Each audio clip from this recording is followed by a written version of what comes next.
To perform specific tasks, your account needs administrative privileges. So if you're unsure how to check, you can follow these steps we have for you in this video.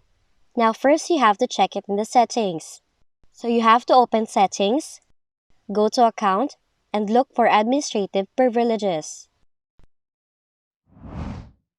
Next, check via Local Users and Group. Do that by right-clicking on the Windows Start menu, choose Computer Management,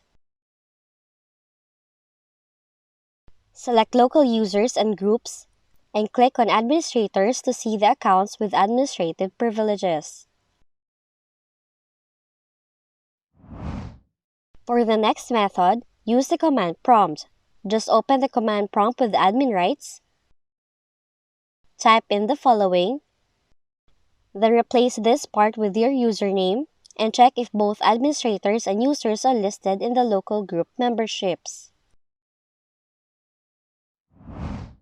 For the next method, you can use your computer management. Just search for computer management,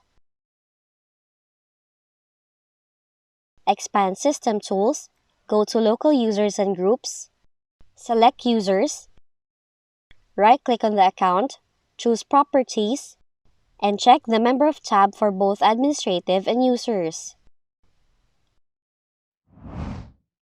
Lastly, check via Control Panel. To do so, search for Control Panel,